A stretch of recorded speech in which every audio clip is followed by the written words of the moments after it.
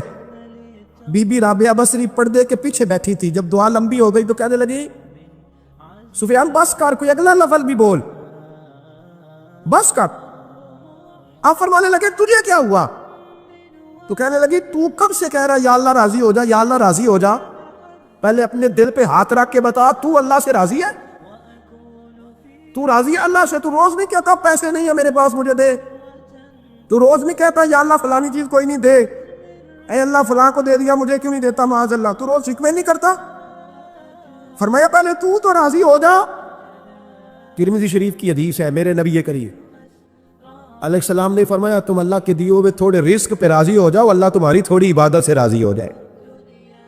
لیکن نا امام حسین کا آخری جملہ کیا ہے میدان کربلا؟ آخری جملہ کیا ہے؟ میں 5000 مسجد دے کے کہتا ہوں دیا نہیں میں نے، اللہ بڑا راضی ہے مجھ سے، 5 نمازیں پوری نہیں پڑھتا۔ امام علی مقام نے نا دل، کلیجہ، جان، اولاد، ہر چیز نکال کے رکھ دی، تو آخری جملہ یہ تھا اے اللہ بتا تو حسین سے راضی ہے کہ ناراض ہے؟ اللہ تو راضی ہے کہ ناراض ہے؟ بھائی پہلی بات رحمت الہی، دوسرا اللہ کی رضا پہ، یعنی عجیب بات ہے نا، جب اللہ کروڑوں دے تو دنیا چھپاتی ہے، اور جب تھوڑا کاروبار ٹھنڈا ہو جائے تو ساری دنیا کو دنیا بتاتی ہے۔ تو جب میں تو کہہ رہا ہوں کہ میں بندہ ڈھونڈ رہا ہوں جو مجھے ملے، آ کے کہے کہ شکر کا طریقہ بتاؤ، تو مل ہی نہیں رہا، وہ ملے جو کہے بڑی خیر ہے، ہر لحاظ سے اپنے رب سے راضی ہوں، مل ہی نہیں رہی دنیا۔ تیسری بات، اگر اللہ کے قریب جانا ہے، یہ ان لوگوں کے لیے جو معرفت الہی کے متلاشی ہیں وہ خاص توجہ کریں۔ اگر رب کریم کے قریب جانا ہے تو پھر ایک ذہن بنائیں کہ میرا رب میرے ساتھ ہے۔